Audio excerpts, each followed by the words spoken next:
Imagine you're a time anthropologist. Your job isn't just digging up old bones. It's sifting through the anomalies of history, the glitches in the timeline. For Lira Estel, this was her life's work. She was a temporal archaeologist, a specialist in things that shouldn't exist.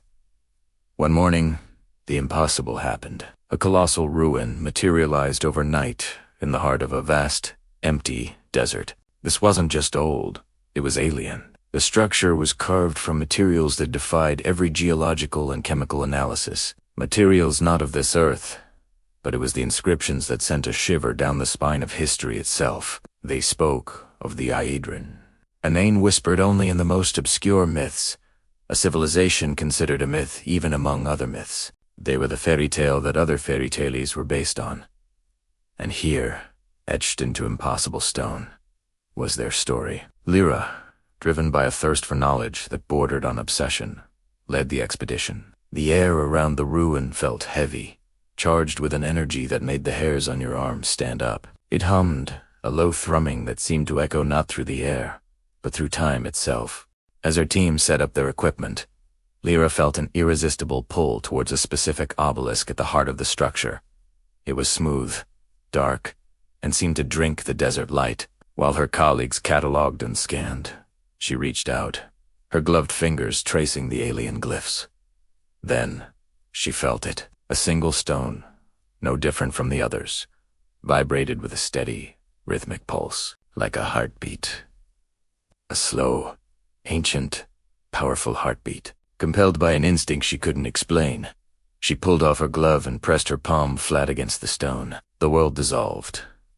It wasn't a memory, not a dream. It was a vision, a direct feed from a forgotten past. Lira was standing in a city of impossible beauty, towers of shimmering crystal and living shadow reaching for a sky with two suns.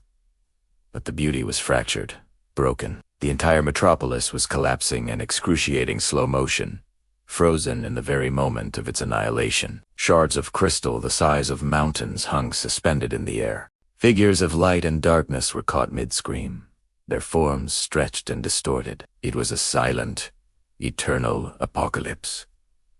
And then she saw him. Standing untouched amidst the temporal chaos was a figure of immense power and sorrow. He wore robes that seemed woven from space-time itself, and a crown that bent the light around it.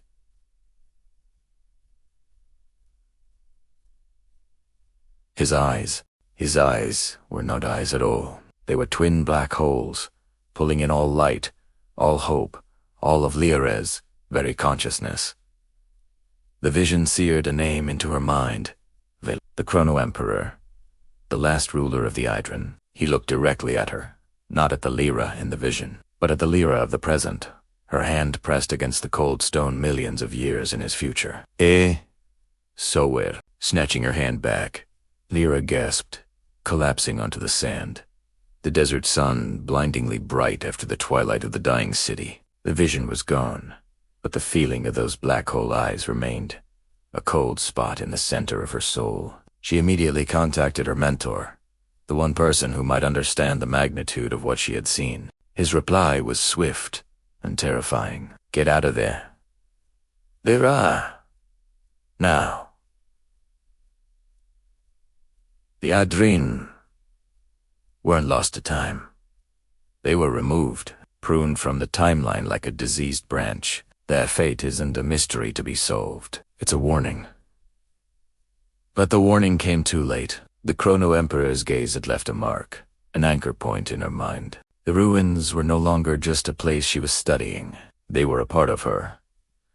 Strange things began to happen. She'd see temporal distortions at the edge of her vision, a bird flying backward, the sun setting in the east, echoes of conversations that hadn't happened yet. The pulse she felt in the stone now echoed faintly in her own blood. She was becoming an anomaly herself, a living paradox tethered to a cursed civilization. Her team noticed the changes, her distraction, the dark circles under her eyes that had nothing to do with lack of sleep. They saw how she stared at the empty desert as if watching a ghost parade. They urged her to leave, to take a break, but she couldn't. The ruin held her captive, not by force, but by a desperate need to understand what was happening to her.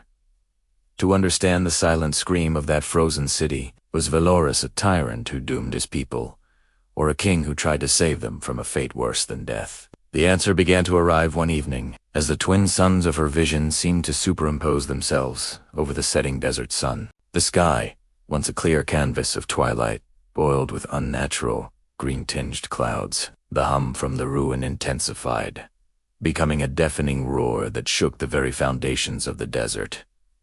Sand swirled into frantic vortexes. Then, a bolt of lightning tore through the sky and froze. Itung, tere, a jagged, incandescent scar against the dark clouds, utterly still. Time itself was breaking. Lira and her team stared, paralyzed by a sight that defied all laws of physics. Then, from the epicenter of the storm, something began to emerge.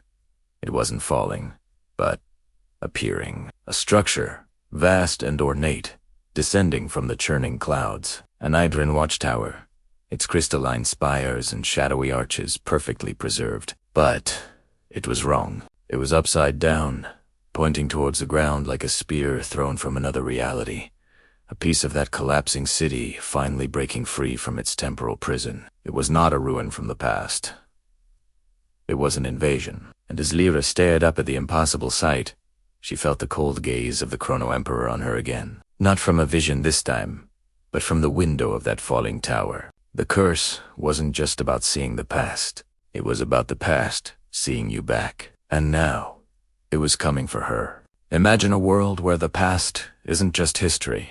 It's an invasive species. A world where ruins from a forgotten empire start to bleed back into our reality. This isn't just a story. It's a deep dive into the cosmic horror of time itself unraveling. Welcome. And today we're exploring the chilling concept of the fractured empire. It starts subtly, in Antarctica, for just 3 seconds. Every sunrise, a temple shimmers into existence. A phantom against the ice, before vanishing completely. Higa Bobi, USA is in the cold vacuum of low Earth orbit. The gilded roof of an impossible palace materializes, only to dissolve into a cloud of stardust moments later. On a remote desert plateau, a new canyon splits the earth. But this isn't a natural formation. It reveals a grand staircase, impossibly carved, descending deep into the ground. Explorers who dare to venture down find it leads nowhere. Rather, it leads to a timeline that no longer exists, a dead end in the fabric of reality. These aren't isolated incidents. They're happening everywhere. Glitches in the matrix of our world. We call them echoes, fragments of a civilization so advanced they treated time like a toy. Their story is being pieced together through journals and artifacts recovered from these fleeting ruins. They called themselves the Eidryn. The Eidryn Empire didn't just observe time. They mastered it. Their texts describe time threads, fundamental strands of causality that they could weave, braid, and even sever. Imagine being able to pluck a moment from your past, polish it, and store it outside of linear reality, safe from the erosion of memory. That was their power. They could lock away their most precious memories, their greatest achievements, even their deepest regrets, in pocket dimensions, shielded from the relentless forward march of time. But this mastery bred an unfathomable hubris. They believed they were gods, that they could outsmart the universe itself. The Eidryn looked at the grand, cosmic law of entropy, the inevitable decay of all things into chaos, and they scoffed. They devised a plan, an ultimate act of defiance. They intended to splinter their entire empire across countless timelines, to exist in a state of permanent, fractured preservation. They would break themselves into infinite pieces to escape being broken by the universe. They believed they could live forever as echoes, as ghosts in the machine of reality. It was a gamble against the fundamental laws of existence. And it seems, for a time, they succeeded. They vanished from our timeline, leaving not a trace, becoming less than a myth. Until now. This is where our protagonist, a chronolinguist named Lira, enters the picture. Lira isn't your typical adventurer. Her expertise is in dead languages and theoretical temporal mechanics. She's one of the few people on Earth who can even begin to comprehend what's happening. Her breakthrough comes when she encounters something that shouldn't exist, a temporal shade.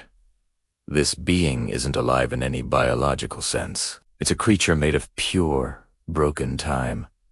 A swirling vortex of paradoxes and lost moments, given a vaguely humanoid form. It flickers and distorts its presence, a painful buzzing in the back of your mind. When it speaks, its voice is a chorus of whispers playing in reverse. Lira, using her skills, manages to decipher its message, a chilling, looping prophecy.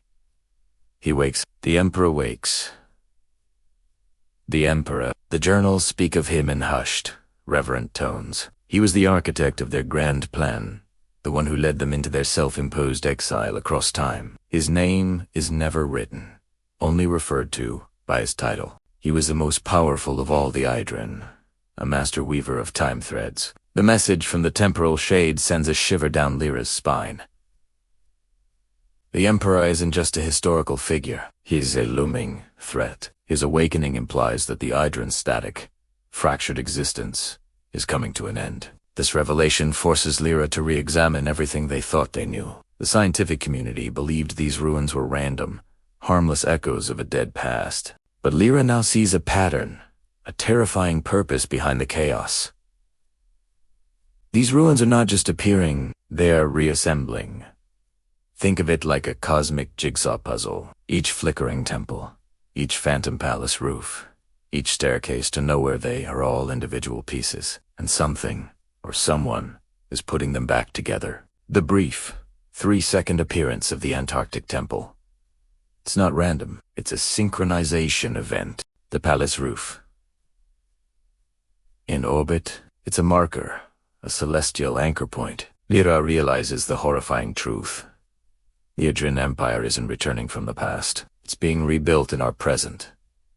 Their escape from entropy was never meant to be permanent. It was a hibernation. They fractured themselves to wait out an era of cosmic decay, and now they're coming back. Our reality is the scaffold upon which they are rebuilding their broken kingdom. We are not just witnesses. We are the construction site. Our timeline, our present, has been chosen as the foundation for their new empire. And this brings us to the climax of this part of the story, the scene that changes everything. Lira, following the energy signatures of the temporal disturbances, finds herself in the heart of the Sahara Desert. There, a massive Eidryn structure has materialized. Not for seconds, but for a full, stable hour. It's a gateway, a colossal ring of shifting light and impossible geometry that hums with immense power. As Lira and her team watch, the gateway activates, but it doesn't open a portal to another place. It projects something far more terrifying into the desert sky. A map, but not a map of our world, or even our galaxy. It's a map of the multiverse. Countless timelines are displayed as shimmering, interconnected threads of light. And across this cosmic web, Lira sees it. Thousands of points of light, each one representing a fractured piece of the Eidryn Empire, are moving. They are no longer drifting aimlessly. They're all flowing, like rivers emptying into an ocean, towards a single, blindingly bright point in space-time. Our point. Our present. The map confirms her worst fear. The reassembly isn't just a concept. It's an active, ongoing invasion. All the broken pieces, all the echoes and ghosts of the Eidryn, are converging on us. The final piece of the puzzle is about to click into place, and the Emperor is about to wake up in our living room. What does this mean for us? What happens when an empire that commands time itself is reborn in our world? Can we even fight an enemy that can edit the past, that can erase our victories before they even happen? The fractured empire isn't just a story about ancient aliens or lost civilizations. It is about the fragility of our own reality and the horror of realizing that our present is built on the ruins of someone else's future. The Emperor is waking, and the first day of his new reign might be the last day of ours. This concept opens up so many incredible storytelling possibilities. What do you think would happen next? Today, we re-dive in deep into one of the most mind-bending lore drops in recent memory. The return of the Chrono Emperor. We've been piecing together clues for months, deciphering ancient texts, and speculating about the whispers of a temporal paradox. Well, the wait is over. The latest chapter, Confrontation and Cosmic Truth, has just landed, and it's everything we hoped for and more. It changes everything we thought we knew about the Eidryn, about time itself, and about our protagonist, Lira. So, buckle up, grab your tinfoil hats, because we are about to unravel the secrets of the cosmos. This isn't just a story beat, it's a paradigm shift. It all begins with a sight that sends shivers down your spine. A dark star materializes in the daytime sky. This isn't just an astronomical event, it's a presence. The script describes it as a gravitational shadow, an entity that doesn't just block light, but actively drains time from its surroundings. Imagine looking up and seeing a patch of the sky where moments seem to stretch, slow down, and vanish into nothingness. People on the street freeze, clocks stutter and stop, and a profound, bone-deep cold settles over the world. This is the herald of his arrival. The narrative brilliantly builds this suffocating atmosphere, making you feel the wrongness of this cosmic wound before a single word is spoken. The tension is palpable. This isn't an invasion of ships and armies. It's an invasion of reality itself. And then, from the heart of this temporal void, he manifests, Valoris, the chrono-imp. He doesn't arrive in a flash of light or through a shimmering portal. He simply coalesces. He steps onto the soil of Earth as if he's merely returning home after a long journey. The descriptions are incredible. He's not a monster or a spectral ghost. He is regal, imposing, a figure of immense power and ancient sorrow. He looks at the world not with malice, but with a sense of weary disappointment, like a master craftsman surveying a flawed creation. It finds Lira, our hero, not by chance, but by cosmic design. There's an immediate sense of destiny, that this meeting was preordained across millennia. The air crackles, not with energy, but with the weight of frozen moments, and the confrontation we've all been waiting for begins. This is where the lore explodes. Valoris doesn't gloat or threaten. Instead, he explains. He sits down with Lira and reveals the truth of the Eidryn. His lost people. We've always seen them as this mythical, advanced civilization that simply vanished. The truth is far more tragic and complex. The Eidryn, in their infinite wisdom, foresaw their own end. They saw a cosmic judgment, a universal balancing of the scales, and in their arrogance, they decided they were above it. So, they attempted the unthinkable. They tried to surgically remove their entire empire from the flow of time, to exist in a timeless sanctuary, forever safe from the universe's verdict. It was an act of ultimate hubris, an attempt to outsmart causality itself, and it backfired spectacularly. Their grand exodus from reality created an anomaly, a wound in the very fabric of existence. The story calls it the first temporal paradox. Think of it like this.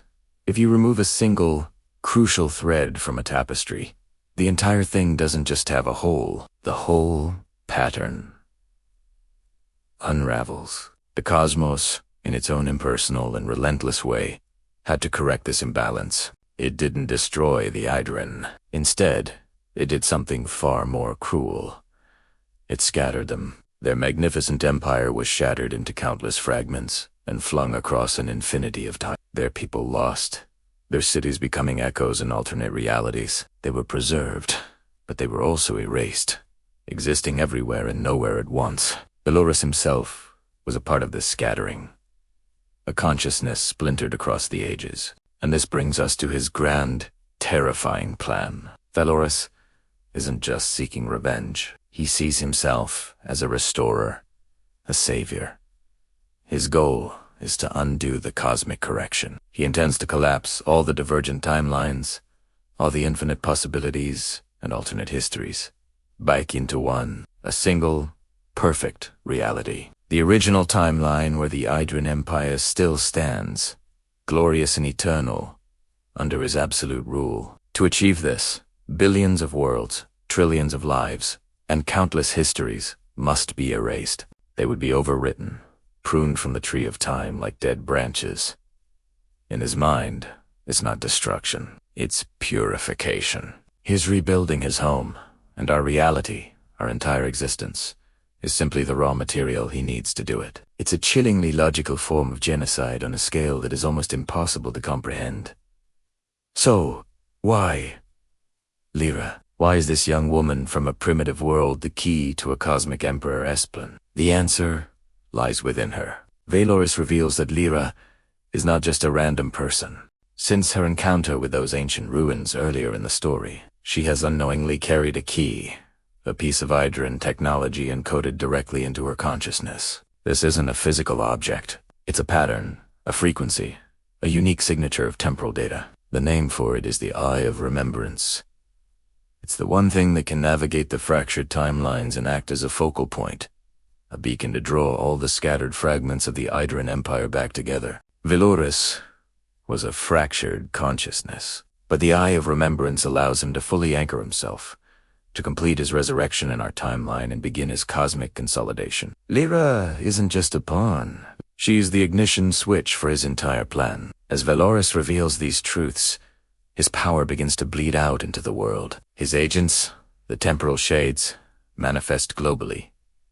These aren't soldiers. They are far more insidious. They are beings of pure temporal distortion. When they touch a person, they don't kill them. They drain their memories. When they pass through a street, they don't destroy buildings. They rewrite their history. A library becomes a field that has always been a field. A family disappears from existence, and no one remembers they were ever there, save for a lingering sense of loss. History is being rewritten in real time, and people don't even know what they're losing. It's a silent, terrifying apocalypse where the world is being hollowed out from the inside. Its past stolen, moment by moment. The horror isn't in the destruction, but in the seamless, unremembered replacement of what was once there. And then we get to the final scene, the cliffhanger that has left everyone speechless. Just as the heroes are reeling from these revelations, and the world is dissolving into temporal chaos, it happens. The sky doesn't just darken. It cracks, like a pane of glass struck by a stone. Fractures of impossible light spread across the heavens. Through these cracks, you can see something else, another place. And then, a city begins to descend. A city of the Eidryn, but it's not entirely real. The script describes it as half real, half dream, shimmering in and out of focus. It's a fragment of their lost empire, a piece of another timeline, merging with our own. The impossible architecture of the Eidryn begins to superimpose itself over the familiar skyline of our world. Buildings flicker between ancient spires and modern skyscrapers. The ground itself seems to phase between concrete and crystalline causeways. The two realities are bleeding into one another, and the invasion has truly begun. This is a masterclass in storytelling. The stakes have been raised from personal survival to the very definition of reality. Lira now holds the key, not just to stopping Valoris, but to the fate of every timeline that has ever existed. The Chrono Emperor isn't just a villain. He's a tragic figure with a goal that is, from his perspective, righteous. Imagine a world where time itself is the battlefield. A war so vast it bleeds across all of history. One moment, you're dodging traffic on a modern city street. The next, a T-Rex is charging right at you. Overhead, futuristic starships, gleaming with technology we can't even dream of, spiral out of the sky and crash into the stone walls of medieval castles. This isn't a dream.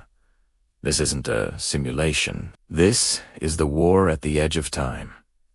The cause of this chaos, an ancient, godlike civilization that once ruled all of existence. They are returning, and their superweapons, the chrono obelisks, are activating. These towering structures aren't designed to destroy cities or armies. They are designed to erase entire eras from history, to unwrite reality itself, as if it never even happened. As timelines buckle and collapse, entire civilizations vanish in the blink of an eye. Their people, their achievements, their very memory wiped clean. From the ashes of these broken timelines, a small group of survivors emerges. They are anomalies, people who shouldn't exist, refugees from moments that have been erased. Leading them is a woman named Lira. She has seen her own world torn apart, and she carries the weight of 1 billion lost souls. Lira knows that fighting the Eidryn on any single battlefield in history is useless. To stop them, they must go to the heart of the storm. Their destination is a place outside of reality, a nexus point known as the axis of time. It's a dimension where every possible timeline, every past, present, and future intersects and flows like a great river. This is the source of the Eidryn's power, and it's where Lira and her fellow survivors must make their stand. Getting there is a journey through fractured realities, a desperate race through collapsing moments and historical paradoxes. They travel through echoes of what was, glimpses of what might be, and the terrifying voids where nothing exists at all. Finally, they arrive. Floating within the chaotic currents of the Axis is the unremembered palace, a breathtaking citadel built from shattered moments and crystallized time. It's a fortress that exists everywhere and nowhere at once, and on a throne of fractured starlight sits its master, the supreme commander of the Eidryn legions. A being of immense power, known as Eidryn. He has been waiting for Lira. The final confrontation is about to begin. Inside the unremembered palace, the air hums with temporal energy. Lira confronts Eidryn, her resolve hardened by the worlds she's seen die. But Eidryn doesn't attack. Instead, he smiles, a chilling, ancient smile, and reveals the ultimate, devastating truth. He tells Lira about her origins, a secret hidden even from herself. She isn't a descendant of humanity, or any of the races fighting for survival. She is the last of the Eidryn explains. Lira was born in a timeline that was pruned from existence long ago, a casualty of the Eidryn's own internal conflicts. She was an infant, the final hope of a faction that believed in a different path. Just before her reality was erased, she was saved by a temporal fracture, a crack in the fabric of space-time, and cast adrift. She was sent into the future, a living key, a final contingency plan. Her very existence is a paradox. This is Lira's choice, her true purpose. Eidryn offers her a place by his side. She is Eidryn royalty, the heir to an empire that spans all of creation. With her power, they can restore the Eidryn Empire to its former glory. They can bring order to the chaos of infinite timelines, uniting all of existence under one rule. But this order comes at a terrible price: the end of free will. Every choice, every random act, every deviation would be smoothed out, creating a single, perfect, and utterly stagnant timeline, a gilded cage for all of reality. The alternative is unthinkable. To stop Eidryn, Lira must destroy the source of his power, the very thing that sustains the Eidryn Empire. She must embrace her identity only to destroy it. She must end her own people, her own legacy, forever. It's a choice between a perfect tyranny and a chaotic freedom, a choice between sacrificing the will of all life or sacrificing her own soul, her own people. What is the greater good when every option leads to annihilation of some kind? Faced with this impossible decision, Lira looks at Eidryn not as an enemy, but as a reflection of a past she never knew. She sees the logic in his desire for order, but she also feels the heartbeat of the countless, messy, beautiful lives fighting for their right to choose their own destiny. She thinks of the friends she's made, the anomalies who, like her, shouldn't exist, but do. Their existence is a testament to the power of chance, of hope. Her choice is made. She rejects the sterile perfection of the Eidryn Empire. She chooses freedom, with all its pain and chaos. She channels the raw temporal energy that flows through her veins, not as an Eidryn empress, but as Lira, a survivor. She strikes at the heart of Eidryn's power, a pulsating temporal core that acts as the Emperor's own heart and the anchor for their empire. The core shatters in a blinding explosion of chronologist energy. Eidryn screams, not in pain, but in despair, as he dissolves into streams of fading light. Lira Estel, she has saved everyone. But as the light of the exploding core washes over the axis of time, a new horror dawns. The core wasn't just the heart of the Eidryn Empire. It was a stabilizer, a focal point that held the very structure of space-time together. With its destruction, the chaotic river of time loses its banks. The walls between realities don't just crack anymore. They disintegrate. All timelines, every single one, begin to unravel and collapse, into a single, all-consuming singularity. Lira stares and horror. In her act of sacrifice to save free will, she is doomed to all of existence. The war isn't over. The end has just begun. Have you ever wondered what holds our reality together? What if I told you it wasn't physics, but a sacrifice? A memory that no one is supposed to have. This is a story of the last empire before memory, and the woman who saved everything by erasing herself. Our story begins at the end of all things. Time itself was collapsing, shuddering like a dying star. Entire epics, grand civilizations and forgotten ages, were smashing into one another, creating a chaotic maelstrom of fractured realities. Imagine the pyramids of Giza standing next to a gleaming chrome skyscraper from the 31st century, both crumbling under the weight of a prehistoric jungle. This was the cosmic fracture, a cataclysm threatening to unmake existence itself. At the heart of this chaos was a being known as Valorous. It wasn't a villain in the traditional sense. It was more like a cosmic anomaly, a paradox given form. Valorous fed on temporal energy, and its very presence was what was tearing the timeline apart. As it grew stronger, the universe grew weaker, its threads unraveling one by one. The greatest minds and most powerful forces across countless worlds had tried to stop it. They had hurled armies, magic, and technology at the anomaly, but everything they threw was simply consumed, erased, or twisted into another piece of the chaotic puzzle. Hope was a flickering ember, about to be extinguished. But in the heart of the last standing citadel, a place known as the Nexus, one woman prepared for the final, desperate gambit. Her name was Lira. She wasn't a queen or a general. She was a keeper of the chronoscripts, a lore master who understood the fundamental mechanics of time in a way no one else did. She had spent her life studying the axis of time, the metaphysical spine of the multiverse. While others saw only destruction, Lira saw a solution, a terrible, beautiful, and ultimate solution. It was a forbidden ritual, whispered about in the oldest texts, the rite of unmaking. The rite didn't require power, but sacrifice. It demanded a conscious soul, a willing anchor, to bind itself directly into the axis of time. This act would essentially turn a living being into a fundamental law of the universe, a constant that would force reality to realign itself. It was an act of supreme self-destruction for the sake of universal salvation. As the ruins of forgotten empires rained down around the Nexus, Lira began the incantation. The air grew thick, shimmering with raw temporal energy. The ground beneath her feet, a mosaic of a dozen different historical periods, began to glow with an ethereal light. The words she spoke were not of any known language. They were the primal sounds of creation and dissolution. With each syllable, a piece of her own history, her own memory, was woven into the fabric of the ritual. Her first laugh, the warmth of her mother's hand, the taste of her favorite food, the face of her first love all became fuel for the cosmic forge. She raised her hands, and the chaos stilled for a moment, as if the universe itself was holding its breath. Valorous, the temporal devourer,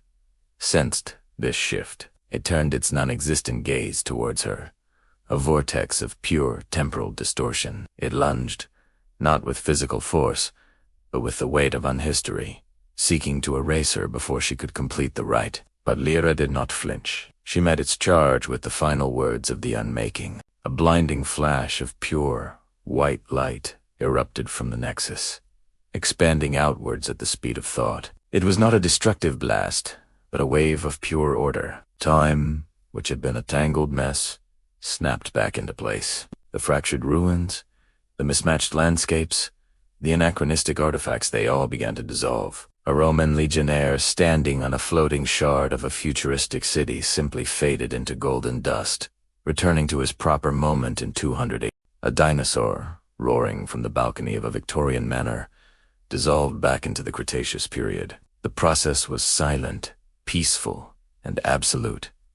And Valorous, it was caught in this wave of absolute order. As a being of pure paradox, it could not exist in a stable timeline. It was sealed away, not in a prison, but outside of time itself. It was erased from history, from memory, from the very possibility of ever having been. The cosmic fracture was healed.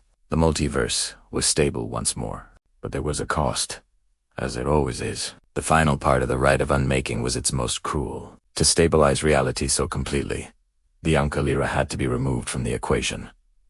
Not just killed, but erased. Every memory of her, every record, every life she had ever touched was wiped clean. In the new, restored timeline, Lira never existed. The universe owed its salvation to a ghost, a phantom who was never born. The greatest hero in history was a person no one, not even the universe itself, could remember. And so, the New Age began. History resumed its proper course. Civilizations rose and fell. Stars were born and died. The multiverse was safe, humming along to the silent, steady rhythm of the restored axis of time. It was a perfect world, built on a foundation of a perfect sacrifice. But what is forgotten is not always gone. Sometimes echoes remain, faint whispers in the background noise of reality. In the grand library of Alexandria Secundus, on a planet in the Andromeda galaxy, a historian discovers a small, leather-bound journal tucked away in a forgotten alcove. Its pages are filled with elegant, looping script, detailing the mechanics of temporal physics and a forbidden ritual called the Rite of Unmaking. No historian admits to writing it. Its ink cannot be dated. It simple is. The historian dismisses it as a work of fiction, a fascinating but impossible fairy tale, yet he can't bring himself to destroy it. On a dusty moon orbiting a gas giant, explorers unearth the ruins of an ancient city. On the wall of what seems to be a temple, they find a breathtaking mural, miraculously preserved. It depicts a woman, her face obscured by shadow, holding a shattered hourglass from which light, not sand, is pouring. Around her, chaotic scenes of different eras blend together. The archaeologists label it the goddess of chaos, but none can decipher the story it tells. Her image is haunting, familiar in a way they can't explain. And on clear nights, on 1,000 different worlds, astronomers and stargazers look up at the night sky. In a constellation known by many names, there is one particular star that shines a little differently. If you look at it just right, when the atmospheric conditions are perfect, it doesn't look like a point of light.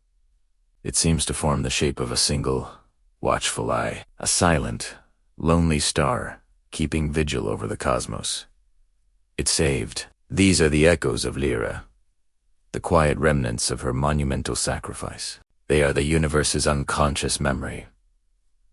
The scars left behind by a wound that no one remembers receiving. The story ends here, in the quiet hum of a stable reality. The last empire before memory sleeps again, its people living their lives in blissful ignorance, unaware of the woman who became a fundamental law of their existence. Deari Seifo because of a memory that remains. A whisper in the timeless void that says, what is forgotten is not always gone. And somewhere, beyond time and space, a single star, shaped like an eye, watches over us all, waiting for the next cosmic fracture. For the next time the universe needs a hero no one will remember. Thank you so much for joining me on this journey through time and memory. If you enjoy stories that explore the vast, strange corners of the cosmos, make sure to like this video and subscribe for more. What do you think the echoes of Lira represent? Let me know your theories in the comments below.